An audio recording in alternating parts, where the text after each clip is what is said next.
Здравейте хора, днешното видео ще бъде на тема грим колекция. И още от сега си казвам, че използвам някои гримове на майка ми, като фондютени и такива неща. Това е моят несесер, а това е на майка ми. Тя има още един-два. Аз си използвам гримовето само от този. И да, нека да започваме. Първото нещо ето тази спирала, която е 7 мл, още сега ти казвам. И е... не мога да го прочита, съжалявам. И отива. Много спустявам иглите, не съм много доволна от нея, но да. Следващото нещо от Oriflame. И това е един инструмент за почистване на пъпки и черни точки. Мисля, че така ще е по-добре. Ето така. Сега ще го извадя. Един момент.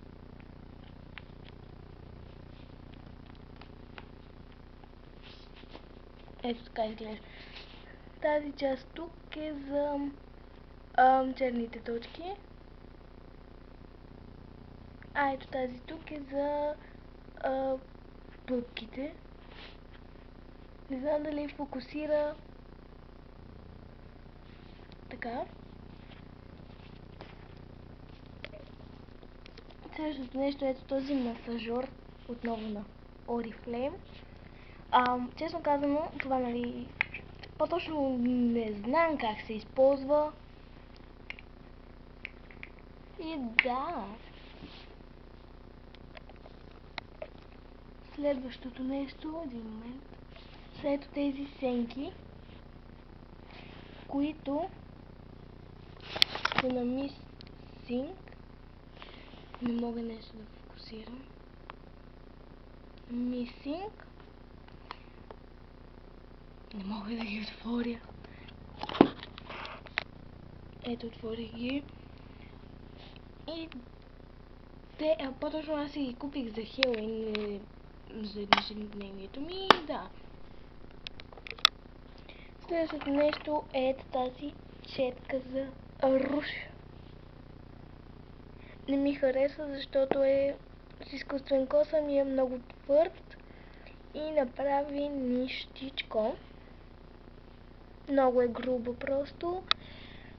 С нея взех и ето тази четка, която е много по ми влиза в употреба, защото е с естествен косъм. И да, следващото нещо е тази очна линия, която отново си я взех за Хелоуин.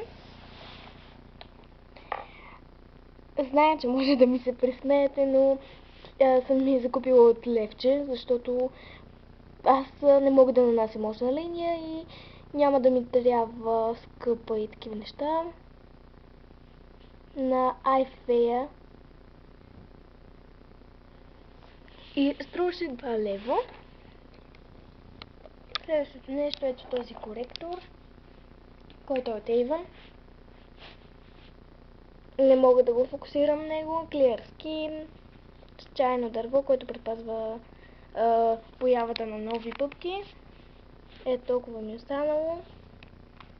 И да. Следващото нещо е този балсам на Nivea Fruity Shine с ягода. Той има лек цвят и много блясък.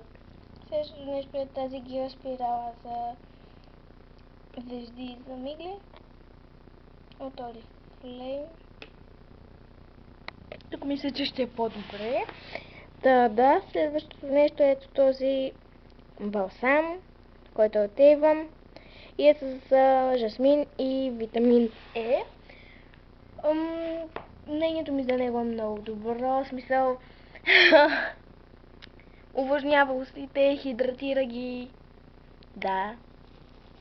И последните 5 неща са ето тези червила, които ги използваме с майка ми. Това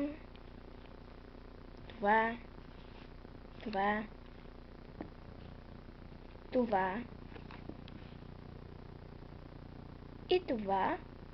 Изстрелвам се марката, ето тук може нещо да прочета. Не мога. И да. Много ясно едно огледало, което е двустранно. Така. И ето тази страна. Ето така изглежда. Това беше от моят НССР. Сега преминаваме към на майка ми. Именно ето тези три неща. Тези две сенги. Те са на Oriflame от серията им Далан. Тук се изтрило, но по принцип да. И ето този фондютен също е на Далан. Отново се изтрило. И да, хора, това беше от мен. Надявам се видеото да ви е харесало. Ако е така, дайте палец нагоре, абонирайте се за каналът ми. И понеже ми беше доста трудно да измисля на каква тема да е видеото, то на коментарите напишете тема за следващото видео. Мисля да качвам видеа в понеделник или във вторник. И да, ще реша по-нататък, но мисля, че ще е в понеделник или във вторник, а може и в двата дни. И да, довиждане!